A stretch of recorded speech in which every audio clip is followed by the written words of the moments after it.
Okay guys, Assalamualaikum, selamat datang. Hari ni kita join konvoi Racun Bro yang diorang RV dekat Shell Singapura, Shell Seremban. Dan ucapan kedua adalah di Seremban satu kedai makan dekat exit Seremban. Lepas tu akan photoshoot, gambar dengan drone shot semua.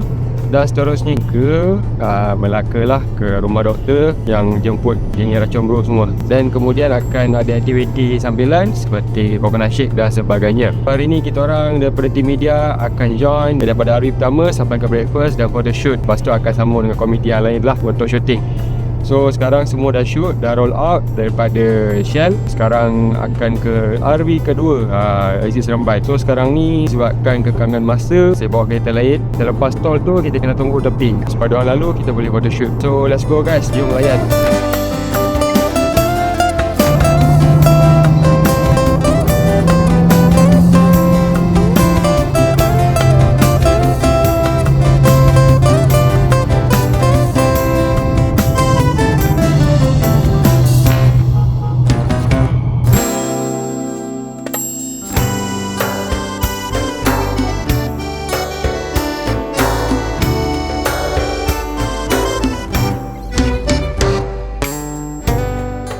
Okay, kita pun dah sampai hari ni Khalif Bistro Khalif Bistro bersama fotografer padu hari ni. So ada barisan Santa Fe kat sini, PM, CMR semua ada So CMR nak jual pun ada, dah asap hitam katanya. Okay, so lepas ni akan photoshoot dekat sini banyak-banyak. Dan kita akan sambung perjalanan ke Melaka Okay, so gombak garaj di situ.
Okay guys, so saya nak explain sedikit apa yang seronoknya join group Racun Bro ni. Asalnya dia ada beberapa admin, core admin di sebalik tabir, iaitu terdiri daripada pelbagai kaum. Brother Ray, Brother Alan, Gerald, Ken, Nevin, Brother Philip, Jamal, William dan juga Steven Light. Ini adalah antara nadi lah untuk group Racun Bro ni. Dan juga tak dilupakan gombak garaj kerana sponsor sedikit sebanyak untuk cover tol kawan-kawan. Siapa nak bagi, siap bagi ampau lagi. So korang boleh tengok diorang punya bonding macam mana. Tanpa diorang ni tak adalah event sebegini. Dan juga semuanya berjalan lancar pun disebabkan kerjasama semua pihak. Kalau korang tengok semua happy-happy ni, sebenarnya tak mudah untuk menyatukan semua orang dalam satu bumbung yang sama, dalam satu grup yang sama. Nak bagi semua gelak-gelak tu tak mudah guys. Kita ucapkan tahniah kepada Ray lah, sebab dia dapat kumpulkan semua kawan-kawan yang baik, dapat buat aktiviti sebegini. Dan juga saya ingin mengalu-alukan kawan-kawan yang baru yang ada Santa Fe atau Hyundai, boleh cuba PM admin untuk dapatkan kunci untuk masuk grup yang korang tengah tengok ni. InsyaAllah tak menyesal, korang akan enjoy. Apa aktiviti yang lain yang selalunya geng-geng Racun Bro ni buat selain daripada konvoi macam ni adalah open TTS. Malam-malam dia akan kumpul, akan duduk sama-sama satu meja, share pendapat dan sebagainya. Selain daripada tu, ada juga buat macam luncheon, macam event, annual lunch atau annual dinner. Lepas tu ada juga jemputan daripada Hyundai dan sebagainya. Itu pun semua akan turun. So memang meriah guys. Kalau kau perlukan, kalau kau nak tengok satu grup kereta yang meriah, ni dah ada. Dia tak kira bangsa, tak kira agama, semua bercampur satu meja. Boleh duduk gelak-gelak sama-sama. Jumpa di next video. Assalamualaikum.